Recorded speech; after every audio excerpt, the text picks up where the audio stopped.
Hello and welcome to another episode of Video Game Storytime. Today's episode title is going to be a little bit of an odd one.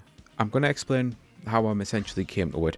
The entire episode is going to be about how video games are very unique in the fact that you can reuse a lot of old assets. So I guess it's when video games started life as something else is the episode title. And I've loaded the Final Fight collection. Well, to be fair, it's the Capcom Beat 'em Up collection, but I've loaded Final Fight specifically because it's one of the games I need to bring up. But more than any other developer or publisher, Capcom seems to be the one willing to do this.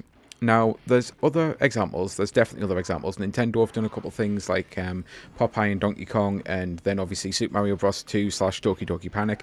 But for the most part, the examples that I'm going to be bringing up are Capcom related, and I'm doing this video essentially because, as we all know, Sweet Home 9 Requiem has just came out.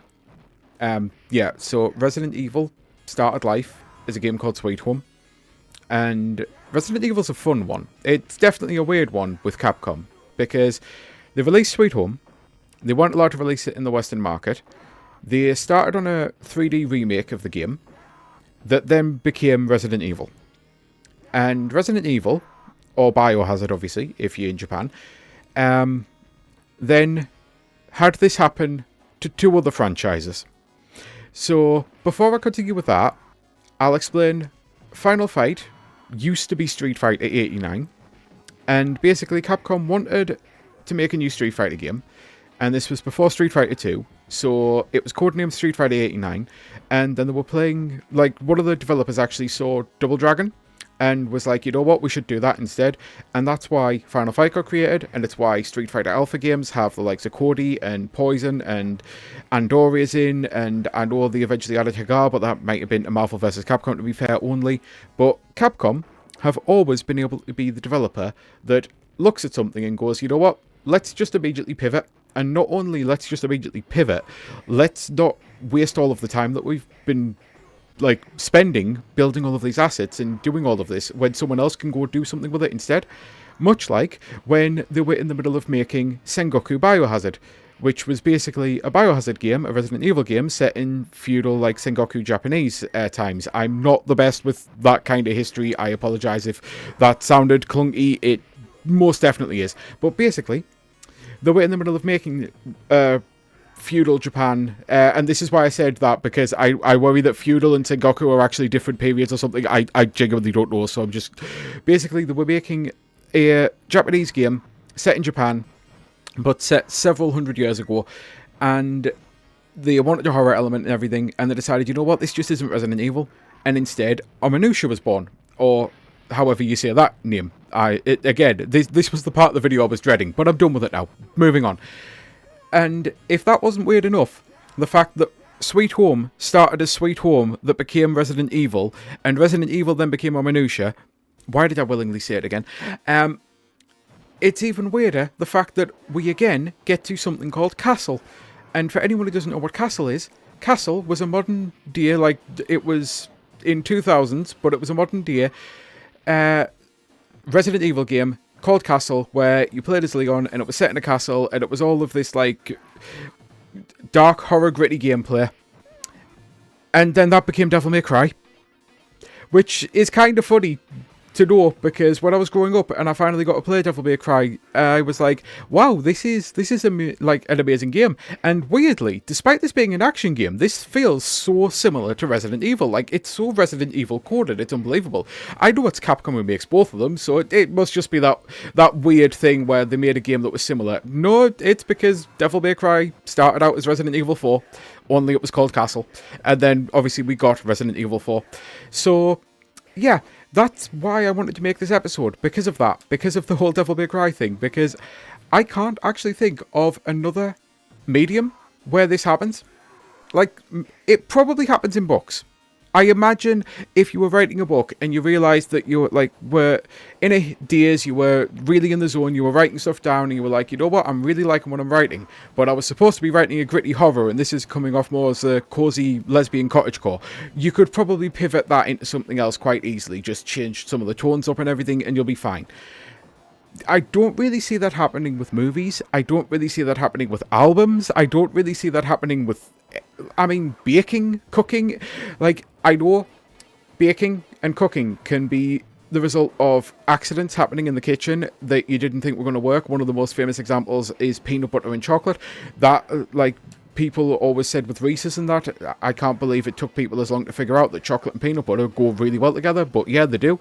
And sometimes it is weird, happy little accidents, but for the most part, you have a set goal of what you're wanting to do. So with gaming, because it takes so much effort and so much of your life, and you're building all of these assets and engines, I'm actually really glad that they do, not always, but they do sometimes turn into other games and sometimes other established franchises. Like, to see that Onimusha and Devil May Cry are minor, uneventful franchises that no one cares about would be a complete and utter fucking lie. So the fact that Resident Evil has managed to actually create, on a technicality, 3 very good franchises, and that's just what I know of. There might be others, for all I know, because I know Resident Evil 0 used to exist as something else, and then it did eventually get full circle and come to the GameCube. But for all I know, there could be another game out there, another horror game, like Lost Planet.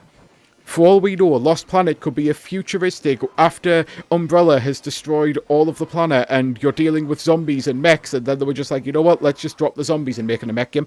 Like, for all I know, there could be other franchises out there that became established franchises that people actually love, all because the game that they were making turned out to not be the game they were making, if you get my meaning. And I truly do love that that can happen in video games.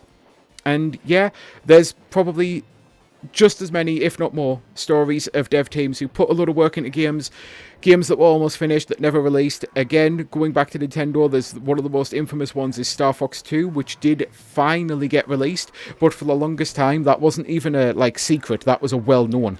Rogue Squadron, I know fine well, there is a Rogue Squadron game that was almost fully completed for the Wii, and nothing ever happened with it.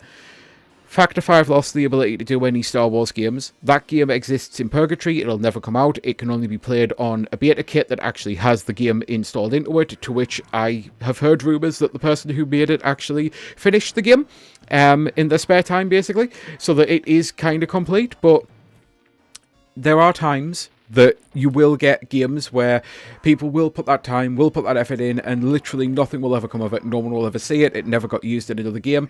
And stuff like that really sucks because of stories like Devil May Cry, because it would be great if all of this work, all of this hard work that devs put in could actually lead to something, even if it didn't lead to what they think it was going to lead to. And it's why I'm making this video after all of the high guard and bullshit, all that to do with that just happened, because it really sucks that devs put a lot of time and work into something and then it's just gone. And I never played high guard, I was never going to, it's not my kind of game. But I can still sit here and think, it really fucking sucks that all of that time and effort was put into something that most people wanted to feel, because that's just the kind of reality we live in these days. How dare people make something that I'm not interested in, fuck you. Like, 20,000 games come out every single day, but one... I'm not getting into that rant now. Instead, I'm going to say it, as I was starting to waffle, I think this is probably the perfect time to actually end the video, especially because I truly do hate fighting Saddam. I've always hated this fucking fight. It's so cheap, even when I can actually focus and concentrate. And Saddam, another character who was actually in Street Fighter Alpha as well. But yeah, the video's done, and I'm going to say it. This has been Sky Fellowship. I truly do hope you have a great rest of your day. And until next time, bye!